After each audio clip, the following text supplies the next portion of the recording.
Promises and policies by Beijing to make it easier for foreign firms to operate in China have yet to bear fruit in the face of ground realities, both local and foreign companies say. Despite unprecedented reforms at the national level since President Xi Jinping pledged to further open up China at the 19th Communist Party Congress in October 2017, conditions at the local level remain challenging, panelists said at a discussion on China's services sector at the BOAO Forum yesterday.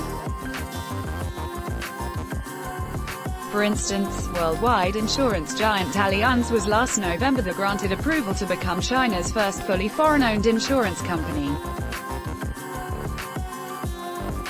But despite its national license, things have been moving at a glacial pace since, as the German insurer still needs to seek approval from the local authorities, according to Allianz SE chief executive Oliver Bate.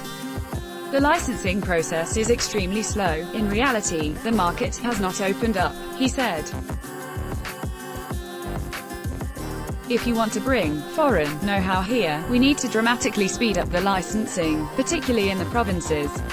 Mr. Xi pledged in his 2017 speech to ensure better access to childcare, education, medical services and elderly care by further opening up the services sector and breaking monopolies. Since then, China has also allowed foreign banks and securities companies to hold majority stakes in their subsidiaries. A new foreign investment law meant to address intellectual property rights and force technology transfer concerns was also passed this month. This was Beijing's acknowledgement that while China's fast-growing middle class is able to meet much of its material needs, there is still a big gap when it comes to quality services such as in healthcare and education, said Dr. Fred Hu, chairman of Primavera Capital Group and a former partner at Goldman Sachs. These are important sources of anxiety and discontent which could be a hidden danger to social stability in China, said Dr. Hu, as he homed in on why further and quicker market liberalization should be an imperative.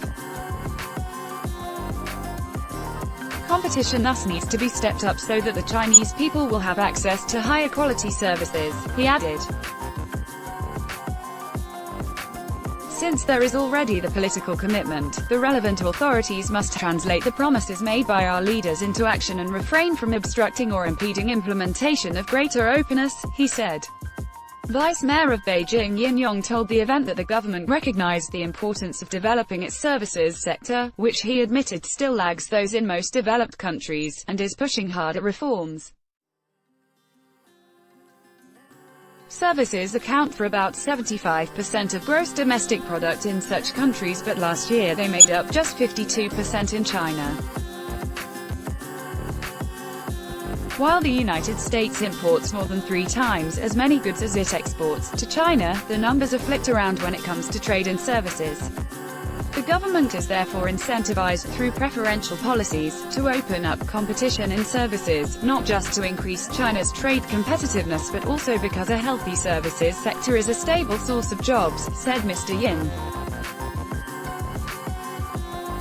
Dr. Hu suggested China should begin with removing unnecessary regulations, for instance, in the healthcare and education sectors.